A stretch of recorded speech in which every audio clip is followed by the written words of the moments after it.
नमस्कार दोस्तों। पिछले कई दिनों से अरविंद केजरीवाल जो है बेल लेने के लिए जा रहे हैं कि उन्हें जमानत मिल जाए।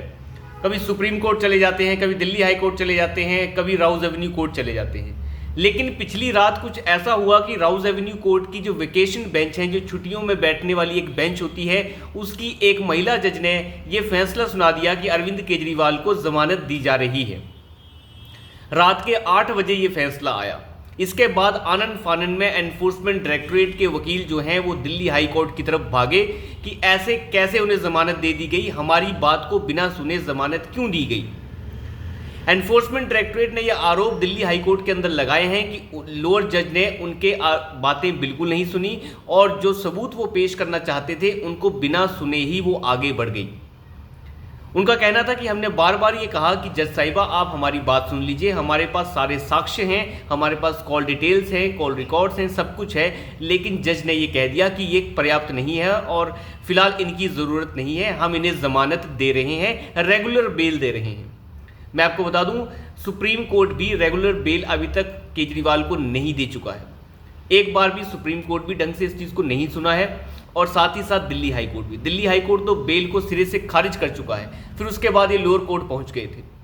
लेकिन आनन फानन में जो भी रात को फैसला हुआ उसके बाद अब दिल्ली हाई कोर्ट के अंदर इसकी सुनवाई हो रही है और दिल्ली हाई कोर्ट ने फिलहाल अरविंद केजरीवाल की रिहाई के ऊपर तुरंत प्रभाव से रोक लगा दी है। हालांकि ऐसा नहीं है कि उनकी बेल कैंसिल कर दी गई है, लेकिन फिलहाल वो जेल से बाहर अब नहीं आ सकते हैं। फिलहाल उन्हें जेल के अंदर ही रहना होगा जब तक कि पूरी सुनवाई कंप्लीट नहीं हो जाती। जो एनफोर्समेंट डायरेक्टरेट के वकील हैं राजू साहब, उन्होंने ये साफ कहा है कि हमारी बातों को बिना सुने ही इन्हें बेल दे दी गई, हमारी कोई बात अंदर नहीं सुनी गई, हमारी बात को बिना सुने ही आगे जज साहिबा बढ़ गई। उनका कहना था कि हमने बार बार ये कहा कि हमारी बात सुन लीजिए और जब फैसला उन्होंने सुना दिया तो हमने उन्हें कहा कि स्टे लेने के लिए हमें 48 घंटे का वक्त दिया जाए ताकि हम दिल्ली हाई कोर्ट का रुख कर सकें। उसके लिए भी वो सुनने के लिए कुछ भी तैयार नहीं थी, यानी आनन फानन में जो भी सब कुछ हो रहा था। और उधर आम आदमी पार्टी के जितने भी चट्टे बट्टे हैं वो सारे के सारे पटाखे फोड़ रहे थे, दिवाली मना रहे थे कि जैसे स्वतंत्रता सेनानी जो है वो जंग लड़कर वापिस आ रहा हो। इस तरीके के जश्न हमने आज तक नहीं देखे कि जेल से बाहर कोई आ रहा हो, वो भी जमानत पे 1 लाख के मुचलके के ऊपर, और बाहर आकर हंगामा किया जा रहा हो कि हम रिहा हो गए। पता नहीं क्या सी रिहाई है ये, लेकिन उनकी रिहाई जो है वो फीकी पड़ गई। सुबह तक का भी इंतजार इन आम आदमी पार्टी के चोरू चक्कों ने नहीं किया और मामला पलट गया। जज साहिबा का यह साफ कहना था राउज एवेन्यू कोर्ट में कि साक्ष्य पर्याप्त नहीं है और दूसरी बात, जो साक्ष्य पेश किए जा रहे हैं उनके बुनियाद के ऊपर जो है हम केजरीवाल को अंदर नहीं रख सकते।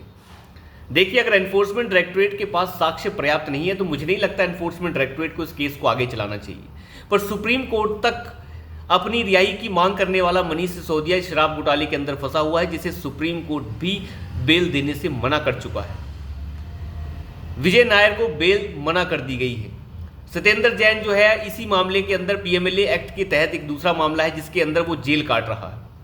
लेकिन केजरीवाल को बार बार रिहाई, हेमंत सोरेन का क्या कसूर है, उसे भी रिहाई दे दीजिए, लेकिन रिहाई मिल नहीं रही है। एनफोर्समेंट डायरेक्टरेट के वकील ने तो अंदर जाकर यह भी कहा कि ऐसी कोई भी बात नहीं है कि हम जो है अरविंद केजरीवाल की किसी बेल के खिलाफ हैं, लेकिन मामला सीधा साधा सिंपल ये है कि जो ग्राउंड्स के ऊपर बेल दी जा रही है वो पॉसिबल ही नहीं है और हमें बिना सुने ही क्यों बेल दे दी गई।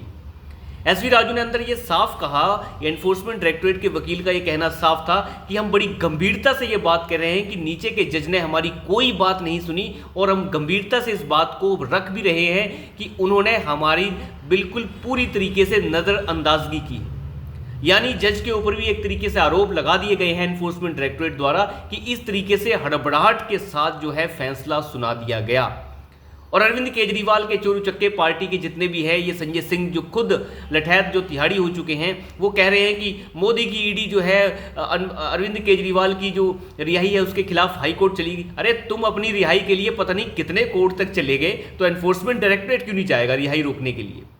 अपने आप को रिहा करने के लिए कभी ये सुप्रीम कोर्ट, कभी हाई कोर्ट, कभी लोअर कोर्ट, पता नहीं कितने ही जजों को पैसा ये दिल्ली की जनता का बांट चुके हैं अपनी रिहाई के लिए, और अब ये छटपटा रहे हैं और कह रहे हैं कि एनफोर्समेंट डायरेक्टरेट हमारी रिहाई की जो है वो खिलाफ दिल्ली हाई कोर्ट जा रहा है। क्यों नहीं जाएगा? उनकी साख उसके ऊपर लगी हुई है, वो जांच कर रहे हैं उसके बारे में।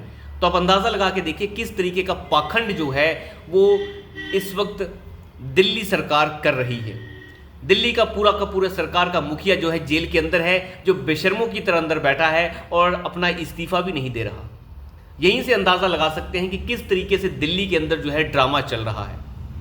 देखते हैं अरविंद केजरीवाल जो है और आगे तक क्या चलता है अरविंद केजरीवाल के साथ। लेकिन बड़ी ही रोचक तरीके की राजनीति दिल्ली के अंदर हो गई है। बेल मिलती है, नहीं मिलती है, और मुझे लगता है अगर इस केस के अंदर कुछ है नहीं तो एनफोर्समेंट डायरेक्टोरेट को उठा के बंद करना चाहिए, और अगर है तो इसे अंजाम तक जल्द से जल्द पहुंचाना चाहिए। इसमें आगे टाटा टीटी करने की आवश्यकता नहीं है, बहुत लंबा खिंच रहा है। तो अभी के लिए इतना ही, धन्यवाद।